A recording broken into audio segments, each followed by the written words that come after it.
Movie की starting में एक शख्स गाड़ी को दीवार में मारता है और जब वो गाड़ी से बाहर आता है तो वो पूरी तरह जख्मी हुआ होता है। तो वो शख्स सड़क की एक साइड पर बैठकर अपना फोन जेब से निकालता है और उसमें अपनी बीवी की वीडियो देखता है, लेकिन खून ज्यादा बहने की वजह से वो बेहोश हो जाता है। ये शख्स होता है एक असैसिन जो पैसों के लिए लोगों को मारा करता था और उसका नाम होता है जॉन विक। इसके बाद मूवी फ्लैशबैक में चली जाती है जहां वो बेड पर सो रहा होता है और उसको अपनी बीवी हेलन के ख्वाब आ रहे होते हैं क्योंकि वो एक हॉस्पिटल में जॉन के सामने मर जाती है। इसके बाद जॉन उसको दफनाने के लिए कब्रिस्तान जाता है तो उसे वहां अपना पुराना दोस्त मार्कस मिलता है। जब जॉन घर जाता है तो उसके घर में एक पार्सल आता है जो एक छोटा सा पपी होता है और उसके साथ हेलन का लिखा हुआ एक खत होता है जिसमें उसने लिखा होता है कि अब उसको मौत नजर आ रही है और उसको मरने में ही सुकून मिलेगा, इसलिए जॉन अब तुम भी अपनी जिंदगी में मरने तक सुकून लाओ। तो ये पढ़कर जॉन रोने लगता है। अगली सुबह जॉन अपने पपी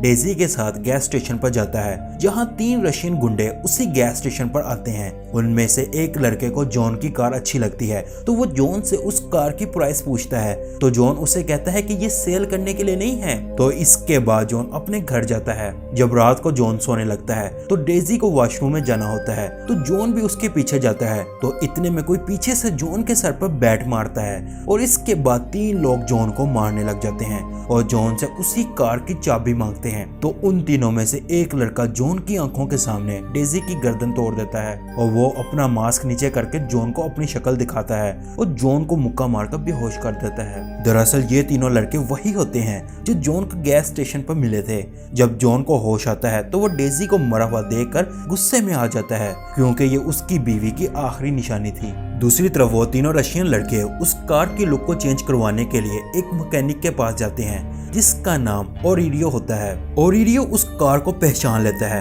और वो गुस्से में आइजफ के मुंह पर थप्पड़ मारता है। आइजफ वही जिसने जॉन के कुत्ते को मारा था। इसके बाद ओरिडियो को आइजफ के बाप विगो का फोन आता है जो रशियन गैंग का बॉस होता है। तो विगो ओरिडियो पर गुस्सा होता है कि तुम्हारी हिम्मत कैसे हुई मेरे बेटे को मारने की। तो ओरिडियो उसे सारी कहानी सुनाता है। तो विगो अपने बेटे आइजफ को घर बुलाता है और गुस्से में उसको मारने लग जाता है। तो आइजफ अपने बाप से कहता है कि मैंने सिर्फ एक बुड्ढे की कार ही चुराई है, इसमें मैंने गलत क्या किया। तो विगो उसे कहता है कि जिसकी तुमने कार चुराई है वो है जॉन विक, एक खतरनाक कातिल जिसको बड़े बड़े लोगों को मारने के लिए भेजा जाता था। उसी रात जॉन भी उसी मैकेनिक के पास जाता है तो ओरिडियो जॉन को आइजफ के बारे में सब कुछ बता देता है। तो जॉन अपनी कार लेकर वापस घर जाता है और एक बड़े हथौड़े को लेकर बेसमेंट के फर्श को तोड़ने लग जाता है और फिर जमीन से अपने सारे हथियार निकाल लेता है। उसी रात विगो अपने 12 बंदों को जॉन को मारने के लिए भेजता है, लेकिन जॉन उन सबको मार देता है और उनकी लाशों को ठिकाने लगाने के लिए अपने माजी के कुछ दोस्तों को बुलाता है। दूसरी तरफ विगो जॉन के खास दोस्त मार्कस के पास जाता है, वही बंदा जो कब्रिस्तान में जॉन को मिला था।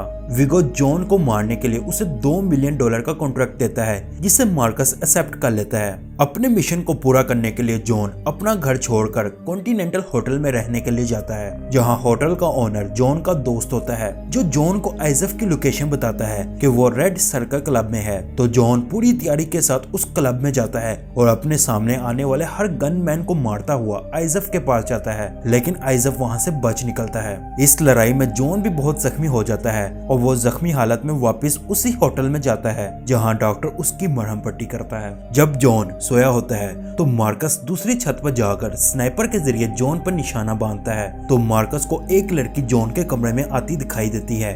तो मार्कस जॉन को चौकस करने के लिए उसके तकिए पर गोली चला देता है और वहां से भाग जाता है। जॉन उस लड़की को पकड़कर उससे विगो की सारी इन्फो ले लेता है और उस लड़की का नाम पर्किंस होता है। जॉन का इस होटल में एक और जानने वाला मिल जाता है तो जॉन उस लड़की को उसके हवाले कर देता है और खुद पर्किंस की बताई हुई इन्फो के मुताबिक लिटिल रशियन चर्च में जाता है जहां विगो ने अपना सारा पैसा रखा हुआ था। तो जॉन उन पैसों को जला देता है। जब विगो ये खबर सुनकर चर्च में जाता है तो जॉन उन पर हमला कर देता है, लेकिन विगो का एक गार्ड जॉन को गाड़ी से जख्मी करके उसे पकड़ लेता है और वो लोग जॉन को अपने साथ ले आते हैं। जब एक गार्ड जॉन का प्लास्टिक बैग के जरिए सांस रोक रहा होता है तो एक गोली आकर उस गार्ड के सर पर लगती है जो दरअसल मार्कस ने चलाई थी। इसके बाद जॉन दूसरे गार्ड को मारकर विगो के पास जाता है। अपनी मौत को सामने देखकर विगो अपने बेटे की लोकेशन जॉन को बता देता है कि उसे ब्रुकलिन के सेफ हाउस में रखा गया है। इसके बाद जॉन उस सेफ हाउस में जाकर सारे गार्ड्स और आइजफ को मार देता है।